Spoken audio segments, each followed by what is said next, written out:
Welcome to Ashwini TV news. రాజ్యాంగ నిర్మాత doctor BR Ambedkar గారిని అవమానించినటువంటి కేంద్ర హోంమంత్రి అమిత్ షా గారి రాష్ట్రంలోన పర్యటిస్తూ ఉన్నారు. తక్షణమే ఆ వ్యాఖ్యలు వెనక్కి తీసుకొని క్షమాపణ చెప్పిన తర్వాత ఈ రాష్ట్రంలో పర్యటించాలని చెప్పి గో బ్యాక్ అమిత్ షా అనే కార్యక్రమాన్ని ఈ రాష్ట్ర వ్యాప్తంగా వామపక్ష పార్టీల ఆధ్వర్యంలో పెద్ద ఎత్తున ఈరోజు రాష్ట్ర వ్యాప్తంగా కూడా నిరసనలు తెలియజేస్తూ ఉన్నాం.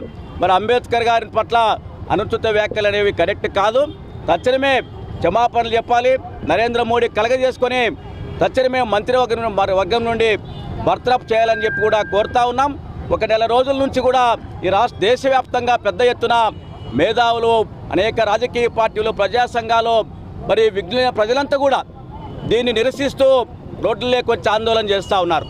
అయినప్పటికీ క్షమాపణలు చెప్పడానికి కూడా వారికి మనసు ఒప్పకపోవడం అనేది చాలా బాధాకరం.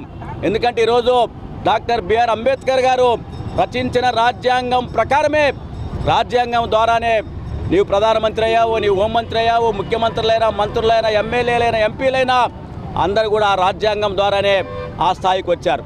మరి అట్లాంటి పదవుల్లో ఉన్నటువంటి వారు, రాజ్యాంగం మీద ప్రమాణం చేసేటువంటి వారు, మరి రాజ్యాంగ నిర్మాతనే ఆయన పట్లనే అవహేళనగా మాట్లాడమనేది ఇది క్షమించరాని నేరము, దారుణము.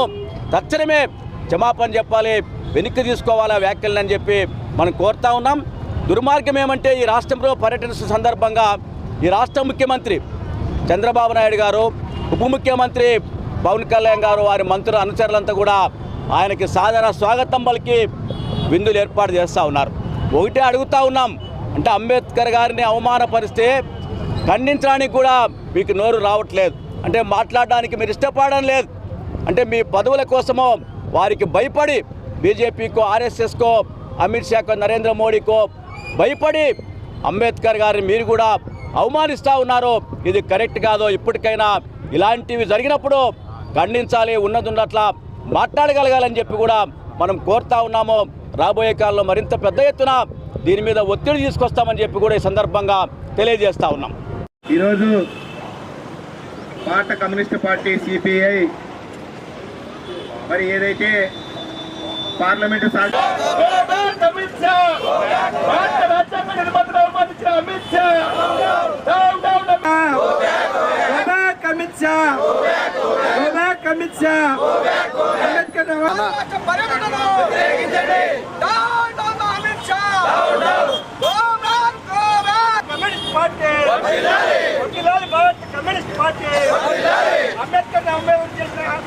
Shah Amit Shah go back Amit Shah, go back Amit Shah.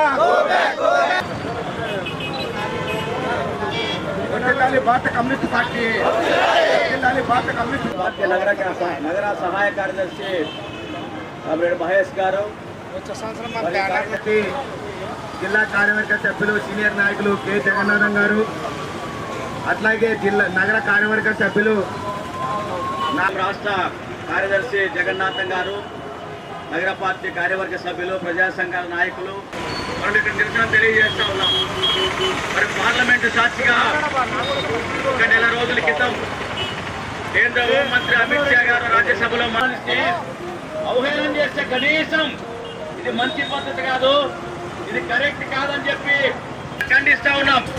మరి గతంలో ఉన్నటువంటి ముఖ్యమంత్రి వైఎస్ఆర్సీపీ పార్టీ అధినేత ఈరోజు కొన్ని కార్యక్రమాల పేరుతో మన ఆంధ్రప్రదేశ్ రాష్ట్ర పర్యటనకి హోంమంత్రి అమిత్ షా మొదటి నుండి కూడా అంబేద్కర్ అంటే బీజేపీ, ఆర్ఎస్ఎస్ మతోన్మాద శక్తులకి ఎప్పుడు కూడా మింగుడు పడదు.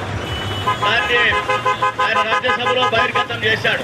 నరేంద్ర మోడీనో, అమిత్ షానో బీజేపీ గురించి నోరు విప్పడానికి కూడా చేత